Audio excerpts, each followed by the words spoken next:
Hello students, today we are going to talk about pericyclic reactions. Pericyclic reactions एक बहुत ही ज़्यादा important topic है. उसके ऊपर आपको डेफिनेटली मल्टीपल चॉइस क्वेश्चंस आएंगे एंड यहाँ पे आपको देर आर सर्टन टॉपिक्स जो थोड़े डिफ़िकल्ट लग सकते हैं but overall this topic is really interesting and it is quite easy also. So let us now start with it. सबसे पहले हम लोग ये जान लेते हैं कि पेरीसाइक्लिक रिएक्शंस के कैरेक्टरिस्टिक क्या होते हैं या बेसिकली ये रिएक्शंस होते क्या हैं और इनको एक अलग ही कैटेगरी में क्यों रखा गया है. First of all, these reactions have concerted mechanism. Concerted mechanisms वो होते हैं जो वन स्टेप में हो जाते हैं.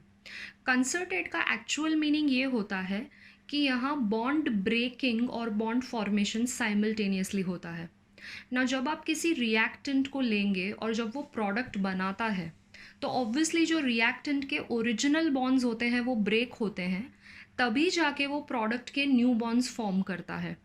तो यहाँ क्या हो रहा है, रिएक्टेंट्स के बॉन्ड्स ब्रेक हो रहे हैं and at the same time the new bonds in the product are getting formed. यानी कि making and breaking is taking place simultaneously and that takes place in one step.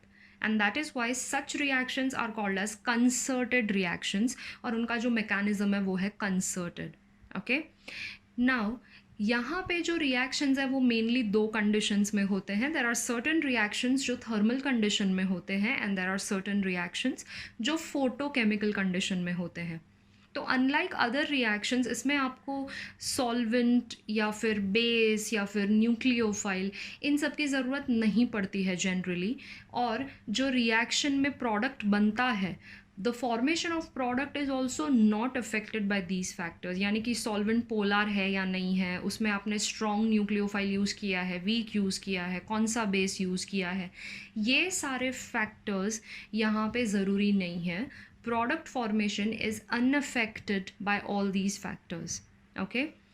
In reactions में transition state होता है. Okay, but वो जो transition state है वो होता है साइक्लिक ट्रांजिशन स्टेट. ये रिएक्शन स्टीरियो स्पेसिफिक है. Now when we say specific, specific का मतलब है कि आपको एक ही प्रोडक्ट मिलेगा. Now there are two types of reaction, stereo selective and stereo specific. Stereo selective, उसमें सेलेक्टिव वर्ड आ रहा है, that means you have to select कि आपको दो प्रोडक्ट्स मिल रहे हैं, उसमें से यू हैव टू सिलेक्ट कि मेजर कौन सा है, माइनर कौन सा है. स्पेसिफिक का मतलब है वन पर्टिकुलर प्रोडक्ट, उसके अलावा आपको कोई प्रोडक्ट आएगा ही नहीं. Of course there are certain reactions in pericyclic also जहाँ पे आपको मल्टीपल प्रोडक्ट्स मिलते हैं, but that is only in few cases. But most of the reactions are stereo specific, that is you are only going to get a single product. Okay, now let us talk about the major pericyclic reactions. Okay, मतलब pericyclic reactions में mainly कौन कौन से reactions आते हैं. सबसे पहला जो reaction है वो है electrocyclic reactions. Now electrocyclic reactions में there are two processes that may take place. वो है ring opening या ring closure. Okay, either इसमें ring open होता है या तो फिर ring close होता है. Now everything happens in order to attain the extra stability. Okay, now electrocyclic reaction में बेसिकली होता क्या है, पाई बॉन्ड्स हैं वो कम होते हैं, ब्रेक होते हैं और उनकी जगह पे नए सिग्मा बॉन्ड्स फॉर्म होते हैं. That's what happens in electrocyclic reactions. Let us take an example. Suppose I have this, ये ब्यूटाडाइन है, इसमें हमारे पास आप देख सकते हो कि 2 पाई बॉन्ड्स हैं and total we have 3 sigma bonds. If you heat this, यानी कि अगर आपने ये थर्मल कंडीशन में रिएक्शन किया या फोटोकेमिकल कंडीशन में रिएक्शन किया, what will happen, this bond will be shifted over here and ये बॉन्ड यहाँ अटैक करेगा. So you will get cyclobutene molecule. Now cyclobutene molecule में वापस ये पाई बॉन्ड अगर यहाँ शिफ्ट हो जाता है और ये बॉन्ड ब्रेक हो जाता है तो आपको ये मॉलिक्यूल वापस मिलेगा. इसीलिए ये रिएक्शन रिवर्सिबल रिएक्शन है. बट अगर आप रिएक्टेंट और प्रोडक्ट को देखोगे तो यहाँ पे हमारे पास 2 सिग्मा बॉन्ड्स थे पर प्रोडक्ट में हमारे पास एक ही सिग्मा बॉन्ड है, पाई बॉन्ड है. और यहाँ पे 3 सिग्मा बॉन्ड्स थे लेकिन यहाँ पे 4 सिग्मा बॉन्ड्स है. तो यहाँ पे हो क्या रहा है, 2 pi bonds are getting converted to 1 pi bond. So there is loss of 1 pi bond. एक पाई बॉन्ड यहाँ लूज हो गया है और 3 सिग्मा बॉन्ड्स हैं उसके बदले हमें मिल रहे हैं 4 सिग्मा, यानी कि एक सिग्मा बॉन्ड एक्स्ट्रा आ रहा है। सो एक पाई बॉन्ड कम हो रहा है और रिटर्न में एक सिग्मा बॉन्ड एक्स्ट्रा आ रहा है। That's what happens in electrocyclic reactions. Now the next one is cycloaddition reaction. Now cycloaddition reaction में usually दो components होते हैं, एक होता है डाइन, एक होता है dienophile. We are going to be discussing cycloaddition reactions in very much detail in the next videos. So यहाँ पे मैंने लिया है ब्यूटाडाइन और ये है ethene. This is diene, this is dienophile. ना अगर आप रिएक्टेंट्स को देखोगे तो there are 3 pi bonds in total and there are 4 sigma bonds. जब प्रोडक्ट बनता है तो ये बॉन्ड यहाँ शिफ्ट होगा. This bond is going to form a sigma bond and this bond is again going to form a sigma bond over here. तो यहाँ पे 3 पाई बॉन्ड्स थे लेकिन प्रोडक्ट में हमें सिर्फ एक ही पाई बॉन्ड मिला है. That means there is a loss of 2 pi bonds.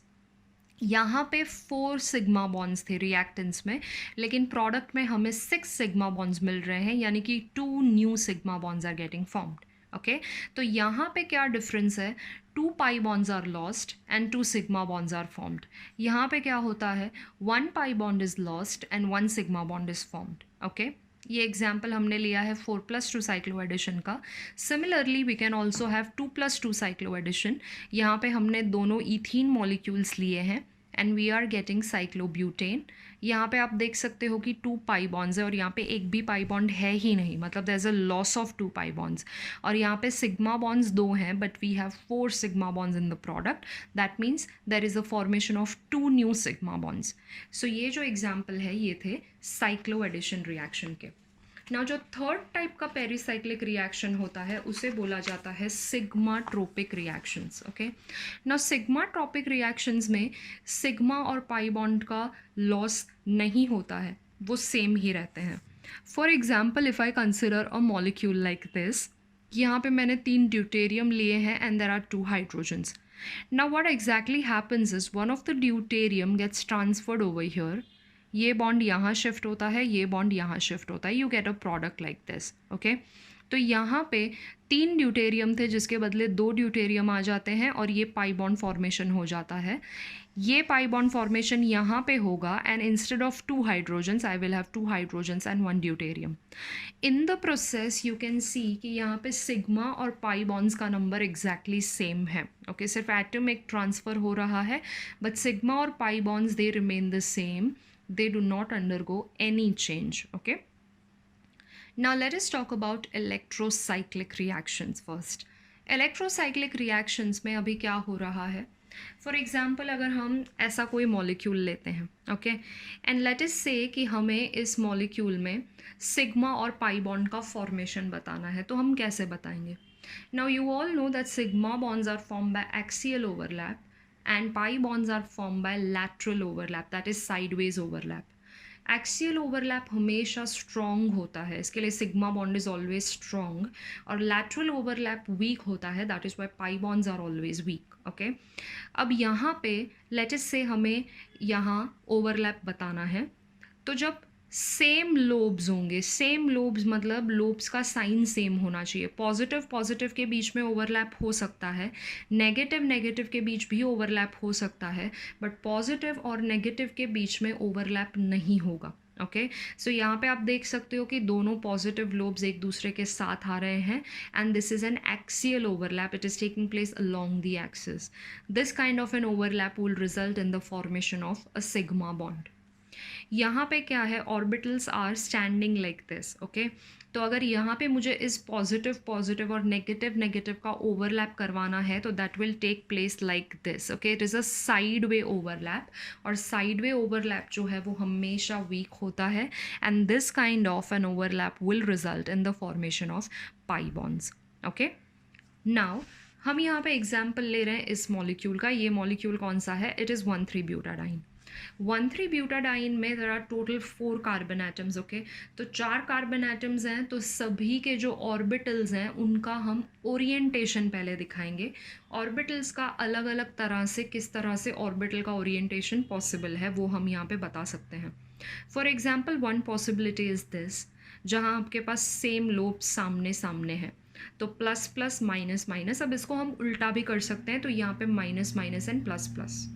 दूसरा पॉसिबिलिटी ये है कि अगर ये वाला लोब प्लस है तो उसका सामने वाला लोब माइनस होगा, और ये प्लस है तो उसका नीचे वाला भी माइनस होगा, तो ये प्लस होगा।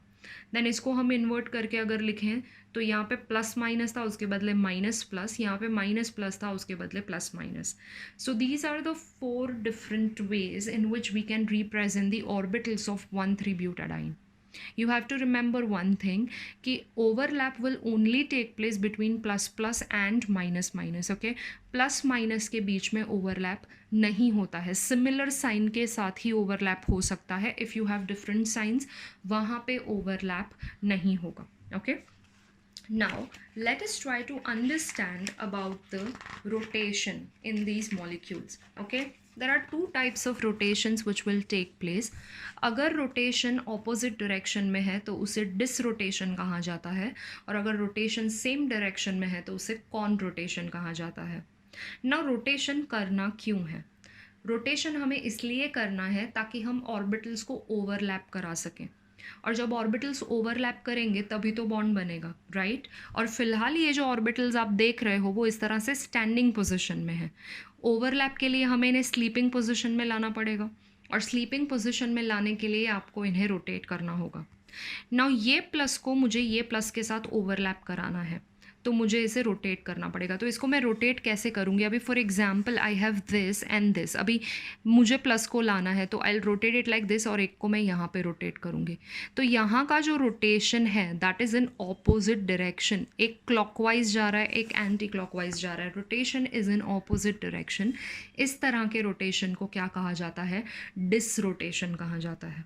सिमिलरली अगर मुझे माइनस माइनस का ओवरलैप कराना है तो अगर इसे मैं यहाँ से रोटेट करूँगी तो इसे मुझे यहाँ से रोटेट करना होगा। दोनों का डायरेक्शन देखिए ऑपोजिट है, मतलब ये वाला जो रोटेशन है उसे क्या कहा जाता है? It is called as dis rotation. Now suppose I have positive here and negative here, तो अब ये पॉजिटिव नेगेटिव में तो ओवरलैप होगा नहीं। इस पॉजिटिव के साथ ओवरलैप करने के लिए मुझे ये वाला पॉजिटिव चाहिए, तो इसको अगर मैं इस डायरेक्शन में रोटेट कर रही हूँ तो इसको मैं इसी डायरेक्शन में रोटेट करूँगी, यानी कि यहाँ पे जो डायरेक्शन ऑफ रोटेशन है वो सेम है। ऐसे डायरेक्शन को बोला जाता है कॉन रोटेशन। ओके, तो बॉन्ड फॉर्मेशन के लिए हमें क्या करना होता है? ऑर्बिटल्स को रोटेट करना पड़ता है ताकि वो ओवरलैप कर सकें, और ओवरलैप करेंगे तभी तो बॉन्ड्स फॉर्म होंगे। तो ये जो रोटेशन है वो 2 तरह के होते हैं, ठीक है। नाउ ये रोटेशन कौन से कंडीशन में होंगे, कब होंगे, ये आपको याद रखना है। उसके लिए ये वाला पॉइंट आप याद रखेंगे। एक ही चीज़ आपको याद रखना है, बाकी की 3 चीज़ें आपको अपने आप याद हो जाएंगी। For example if we have 4 pi system, 4 pi system under thermal condition they undergo con rotation. और अगर मैं 6 पाई का बात करूं थर्मल कंडीशन में तो ऑफकोर्स डिस होगा, क्योंकि अगर ये कॉन है तो ये डिस होगा।